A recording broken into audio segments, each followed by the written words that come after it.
So, a brief thing about what infantilizing is. So, infantilizing is a huge problem in disability community and the neurodivergent community and autistic community, all subcategories relate to each other, I know. But that's when you treat someone like they're an infant. You go Googa Gaga or anything like that and treat them like they incapable of learning or understanding the basic things. Or you look down upon their abilities and you explain. But one of the biggest things is you take away their self-determinacy or don't listen to them or overspeak them. You treat them like a baby, you're in charge. You don't need to listen to them. First of all, you should even listen to babies. That might sound weird, but if a baby is crying, baby's acting upset, there's probably a reason why that baby's acting upset.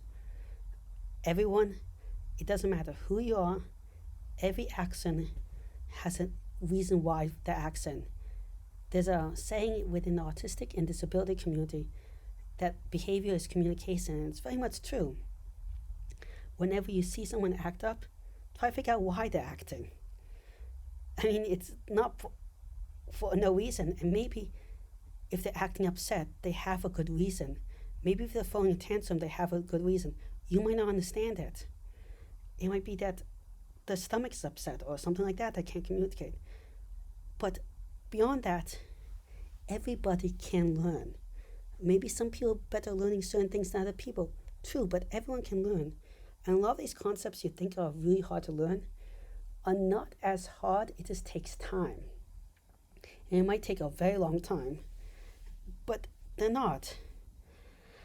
You can explain all sorts of prejudice because a lot of autistics and disabled people, we face them.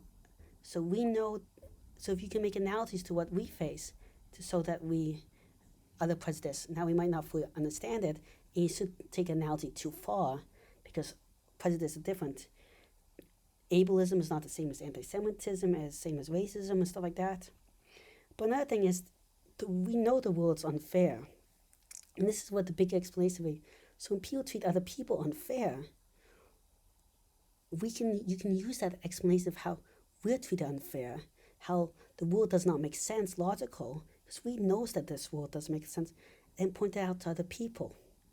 You can explain to us other people might think differently than us because we see it all the time. We can see that. You can talk about, we have our boundaries we need, so you can talk about your boundaries you need. Just don't treat us like we can't learn.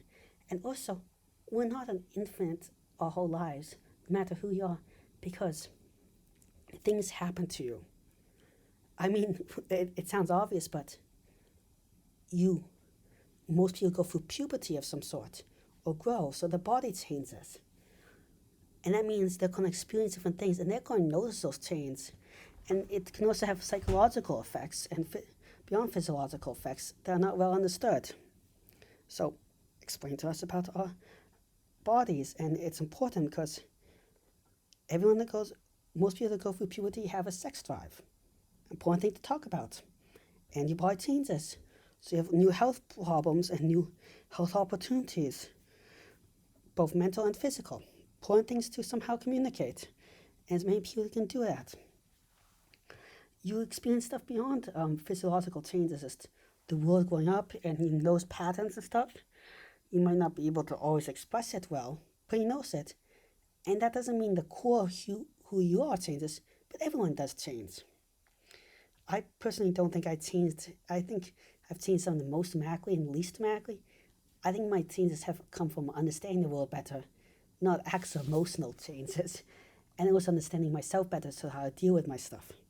But that's a personal thing. I still like the same little kids things I used to like. But that's one way of looking at it. Another thing is, just because someone communicates differently does not mean that they're less intelligent or less capable. And that's also, look at the communication again.